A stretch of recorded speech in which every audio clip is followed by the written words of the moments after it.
We live in a world where control is glorified. From a young age, we're taught to take control of our lives, to plan every step, to anticipate every outcome, to ensure that nothing falls through the cracks. Society tells us that the more we control, the more successful we'll be. We develop schedules, to-do lists, 5-year plans, and financial strategies, all in an effort to guarantee that life unfolds exactly how we envision it. And there's nothing wrong with planning or being diligent, but there comes a point for every person walking with God when we must realize that our human effort has limits. There are situations that arise, circumstances that evolve, and challenges that appear, things that are beyond what we can control, beyond what we can fix, and certainly beyond what we can understand. And it is in those moments, in the face of uncertainty, where surrender becomes not just a concept, but a necessity. You see, surrender isn't about giving up. It's about recognizing that there is a higher power, a divine wisdom, a strength that supersedes your own. Surrender is when you reach the end of yourself and find the beginning of God's grace, His mercy, and His power. It's that place where you say, Lord, I don't have the strength to fix this on my own. I don't have the insight to understand what's happening. I don't have the control I thought I had, but I trust you to handle what I cannot. We struggle with surrender because we are conditioned to believe that if we're not in control, things will fall apart. We fear that if we're not managing every detail, something will go wrong. But can I remind you that control is an illusion? The more we grasp at it, the more it slips through our fingers. No matter how much we plan, there are always variables outside our reach. There will always be situations that catch us off guard. There will always be decisions that we don't see coming and outcomes we can't predict. Control, as much as we crave it, is not the solution, it's the problem. The truth is, control leads to exhaustion. The more we try to hold everything together, the more we feel the weight of life's pressures.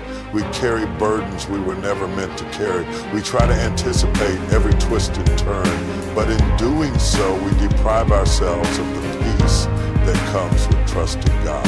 It's exhausting trying to play God, trying to be the author of your own destiny, when in reality we were never meant to play that role. Surrender, on the other hand, is liberating. It's the act of releasing the need to dictate every outcome, of letting go of the reins and allowing God to steer. But let me be clear, surrender is not passive. It doesn't mean we sit idly by doing nothing, expecting everything to magically fall into place. No, surrender is an active choice. It's a decision to trust in God's sovereignty and wisdom over our limited understanding. It's saying, I will do what I can, but I will trust God to do what I cannot. Think about this. When we surrender, we're acknowledging that God sees more than we see. While we're focused on one issue, one problem, one area of our lives, God sees the full picture.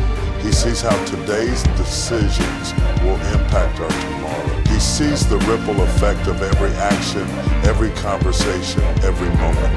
And so when we surrender control, we're not giving up. We're giving it to the one who knows what's best for us better than we do.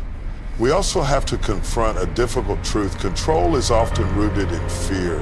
We're afraid that if we let go, things will spiral out of control. We're afraid that if we surrender to God's will, it won't match up with our desires. But let me tell you, surrendering to God is the safest decision you will ever make. Why? Because while you may not know the future, He does. While you may not understand why something is happening right now, He does. And He's working all things together for your good, even when you can't see it in the moment. And this is where faith enters the equation. Faith and surrender go hand in hand. To surrender without faith is just giving up. But to surrender with faith is an act of trust, an act of confidence in the character and power of God. It's saying, God, I may not know how this will turn out, but I trust that you do. It's declaring, God, even if it doesn't happen the way I plan, I believe you have a better plan. But let's be honest, surrender is uncomfortable. It It challenges our pride. It forces us to confront the fact that we are not in control of everything. And for some of us, that's a hard pill to swallow. We've been so used to being the decision makers, the go-getters, the ones who make things happen. We like to call the shots. But the longer we cling to that false sense of control, the more we limit what God can do in our lives. Surrender requires humility. It requires us to admit that we don't know it all. It requires us to acknowledge that we are not all powerful, that we don't have all the answers. But in that humility, there is grace. The Bible says God opposes the proud but gives grace to the humble. When we humble ourselves and surrender, we position ourselves to receive the fullness of God's grace. Consider for a moment the countless stories of people in the Bible who had to surrender. Abraham had to surrender his son Isaac, trusting that God had a plan even though it seemed incomprehensible. Moses had to surrender his life of comfort and control in Pharaoh's palace to lead the Israelites through the wilderness. Jesus himself in the Garden of Gethsemane surrendered his will to the Father, saying, "Not my will, but yours be done." Every act of surrender led to a greater revelation of God's power and purpose. When we refuse to surrender, we block the flow of God's blessings in our lives. We hold on so tightly to our plans, our desires, our way of doing things that we leave no room for God to move. But when we release control, we make space for miracles.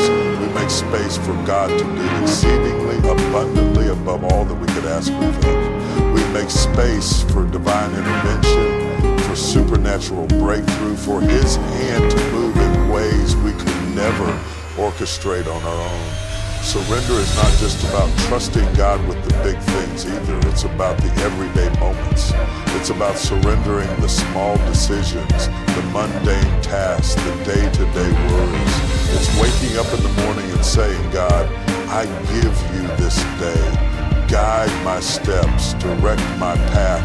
It's saying, "Lord, I don't know what challenges I'll face today, but I know that you're already there and I trust you to walk with me through them." Surrender is a daily practice. It's not something you do once and then move on from. It's a posture of the heart that you carry with you every single day. There will be moments when fear creeps in, when control tries to rear its head again. There will be times when you'll want to take back what you've already surrendered, but that's when you remind yourself, God is in control and I can trust Him. One of the greatest challenges we face in our walk with God is learning to trust His timing. We live in a fast-paced world where everything is at our fingertips. Information, communication, even food.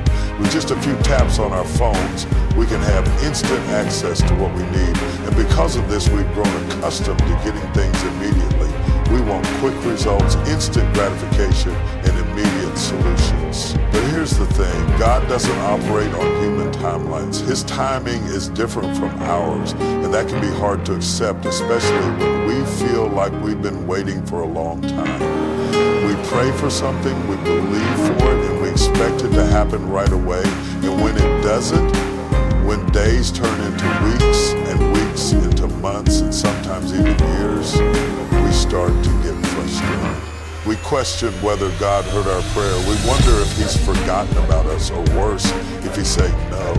But what we fail to realize is that God's delays are not His denials.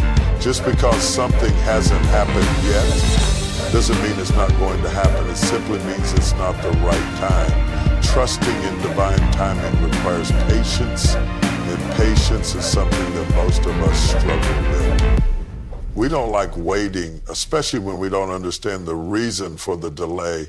We live in a culture of now, but God works on a different schedule. He operates on eternal time.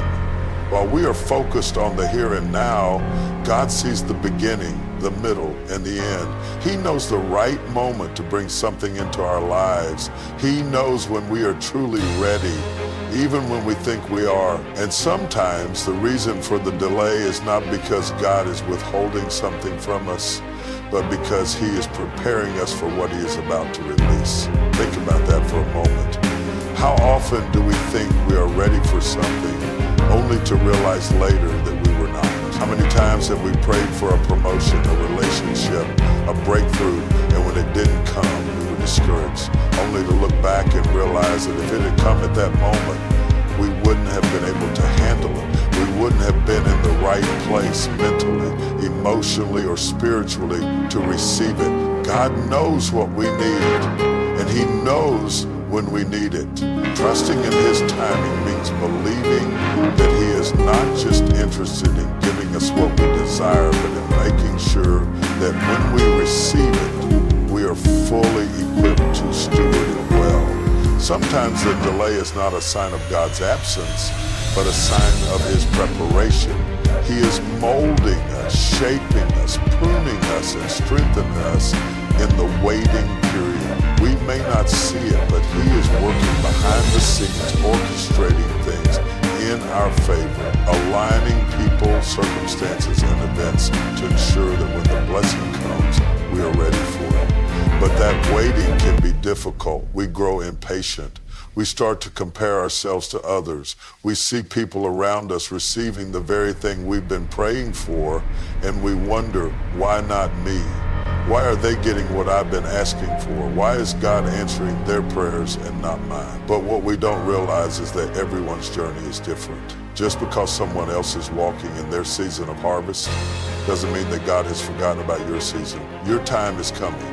God's promises for you are still alive, and they will come to pass, but they will come to pass in His timing, not yours. Trusting in divine timing means surrendering your timeline. It means letting go of your agenda and saying, God, I trust that You know what's best for me. I trust that You know when it's best for me. It's not easy. It requires faith. It requires letting go of control. It requires believing that even when you can't see what God is doing, He is still working. And sometimes that means waiting longer than we anticipated, longer than we feel we should have to. But in that waiting, there is purpose. The waiting period is not wasted time. It's preparation time. God is using the delay to refine you, to strengthen you, to build your character. He's teaching you patience, perseverance, and trust. He's developing qualities in you that you will need for the very thing you are praying for. Because here's the truth. Sometimes the greatest lessons we learn are not in the receiving, but in the waiting. It's in the waiting that we learn to trust God at a deeper level. It's in the waiting that we develop the kind of faith that is not dependent on what we see, but on who God is. And let's be honest, if everything we prayed for came immediately, would we even appreciate it? Would we value it in the same way? Would we be as grateful? There is something about the process of waiting that deepens our appreciation for the blessing when it finally arrives. There's something about walking through the valley, through the uncertainty, through the not knowing, that makes the fulfillment of the promise all the more sweet. When we've waited, when we've endured, when we've trusted God in the silence, the blessing carries more weight, more meaning, and more significance. Divine timing also teaches us to rely on God's wisdom. Sometimes we think we know what's best for us, but the truth is we don't. We see things from a limited perspective while God sees the whole picture. There may be things we desire that are not in our best interest, and in His mercy, God holds them back. Or there may be things we are praying for that we're not yet ready to receive. Trusting in God's timing means acknowledging that He knows us better than we know ourselves. It's recognizing that His plans are better, His ways are higher, and His thoughts are wiser. There's a beautiful story in the Bible that illustrates this truth. In the book of Genesis, we read about Joseph, a young man who had a dream from God. He saw himself in a position of great authority, ruling over others. But after receiving that dream, Joseph's life didn't immediately go in the direction he expected. Instead of stepping into his destiny right away, he was sold into slavery by his brothers, falsely accused by his master's wife, and thrown into prison. Years went by, and it seemed like the dream would never come to pass. But Joseph never lost faith in God's timing. He trusted that God was working even in the most difficult and confusing circumstances. And after years of waiting, after enduring hardship and trial, Joseph was finally elevated to a position of authority, second only to Pharaoh. He became the very leader he had dreamed of being. But the timing was perfect. If Joseph had stepped into that role any sooner, he wouldn't have been ready. The waiting had prepared him. The years of suffering and patience had molded him into the man he needed to be to fulfill God's plan. The same is true for us. We may have dreams, desires, and prayers that we are waiting on, and the waiting may feel long, even unbearable at times. But God is not slow in keeping his promises. He is faithful. And just as he brought Joseph's dream to fulfillment, he will bring yours to fulfillment as well.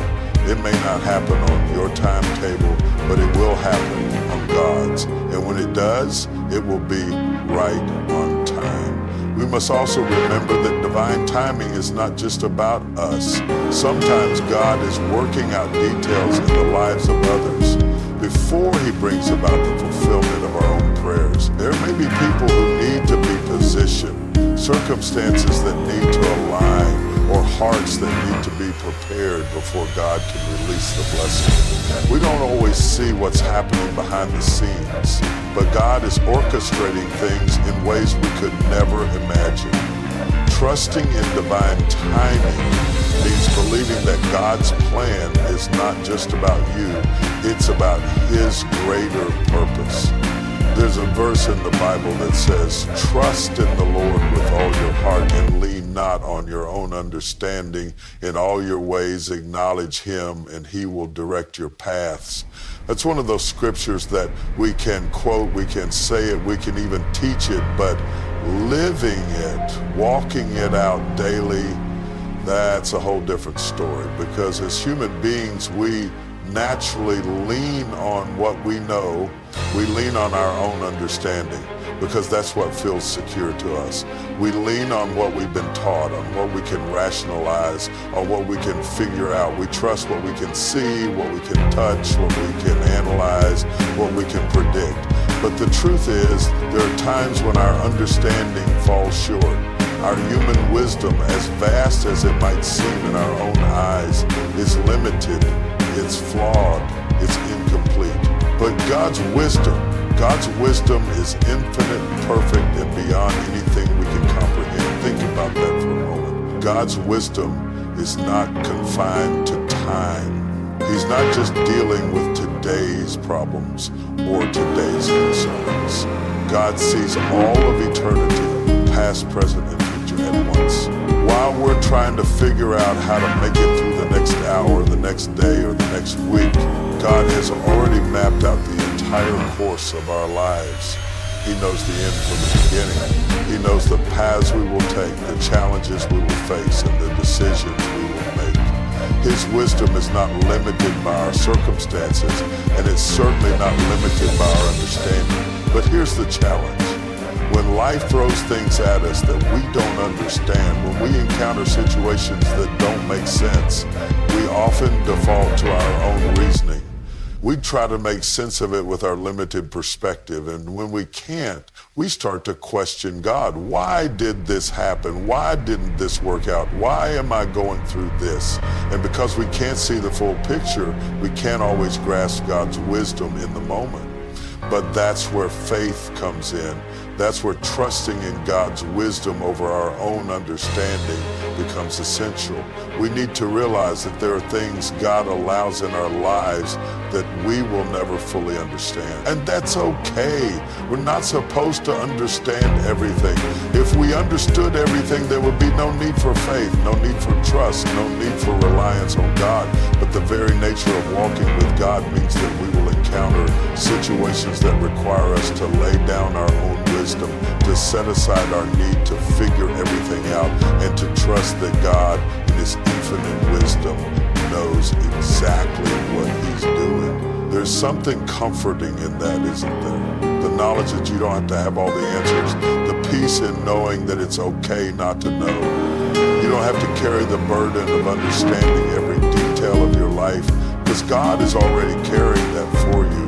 His wisdom is like a master architect weaving together the tapestry of your life in ways that you could never imagine. While you're looking at one small thread, one small piece of the puzzle, God is designing the entire masterpiece. But let's be honest, this isn't easy. It's not easy to let go of our need to understand. We want answers. We want clarity. We want to know why things happen the way they do. We want to see the purpose behind the pain, the reason behind the delay, the lesson behind the trial. But there are times when God, in His wisdom, chooses to withhold those answers from us, not because He's trying to frustrate us, but because He's trying to grow us. He's trying to stretch our faith, to deepen our trust in Him. God's wisdom is not always revealed in the way we expect. Sometimes He answers us in ways that don't align with our desires or our understanding. We pray for one thing, and He answers in a completely different way. We ask for a door to open, and instead He closes it. We seek clarity, and sometimes He allows us to walk through a season of confusion. But here's the key. Just because God's wisdom doesn't match our expectations doesn't mean it's not perfect. His wisdom surpasses our understanding. Look at the story of Job. Here's a man who had everything, wealth, family, health, only to lose it all in a series of devastating events. Job's friends tried to rationalize it, tried to explain it with a human understanding. They thought Job must have done something wrong to deserve such suffering. But Job in his heart knew that he had walked uprightly before God. He didn't understand why these things were happening to him, but he continued to seek God. And in the end, God never gave Job the specific reasons why he'd gone through such trials. But God did reveal His majesty, His power, and His wisdom to Job. And that revelation was enough for Job to trust in God's wisdom, even without all the answers. God's wisdom often calls us to trust Him in the midst of uncertainty, in the midst of unanswered questions. He calls us to trust Him when the way forward isn't clear, when the situation doesn't make sense, and when we feel lost. And it's in those moments that we have to remind ourselves that God's ways are higher than our ways, and His thoughts are higher than our thoughts. He is working out things on a level that we can't even begin to fathom. Think about how many times in your own life you've gone through something that made no sense at the time. Maybe a job you didn't get, a relationship that didn't work out, an opportunity that fell through. In the moment, it might have felt like a loss, like God wasn't hearing your prayers. But looking back, you can see that God was protecting you, guiding you, and redirecting you to something better. That's His wisdom at work. And that's why we can't rely solely on our own understanding. Our perspective is too limited. We see things from a ground level view, while God sees things from a heavenly perspective. We're focused on what's happening right now, but God sees what's coming. He knows what's around the corner, what's in the next chapter, what's on the other side of the storm. So when we lean on our own understanding, we're leaning on something fragile, something incomplete. But when we lean on God's wisdom, we're leaning on something unshakable, something eternal. God's wisdom also requires us to trust Him when life takes unexpected turnings. There are moments when we think we have it all figured out, when we think we know exactly how things are going to unfold, and then life throws us a curveball. A diagnosis we didn't expect, a job loss, a broken relationship. Suddenly the future we envision is no longer reality. And in those moments we're tempted to question, God, why? Why did this happen? What am I supposed to do now? But here's the thing, just because your plans have changed doesn't mean that God's plans for you have changed. Just because you didn't see it coming doesn't mean that God didn't. He's not surprised by the unexpected. In fact, He's already accounted for it in His plan for your life. God's wisdom sees what we cannot. While we're fixated on the immediate, God is preparing us for the long term. He's more concerned with developing our character than giving us what we think we need in the moment. And sometimes that means allowing us to go through seasons of uncertainty, seasons of waiting, or seasons of discomfort. But we can trust that in His wisdom, He is working all things together for our good. There's a depth to God's wisdom that we will never fully comprehend this side of heaven. We may catch glimpses of it. We may experience moments where everything falls into place and we see how God's hand has been guiding us all along. But there will also be times we have to walk by faith and not by sight, trusting that God knows what He's doing even when we don't. Trusting in God's wisdom over our own understanding also means accepting that His definition of success may look different from ours. We may think that success is tied to achievements, accolades, and material gain, but God's wisdom measures success in terms of our spiritual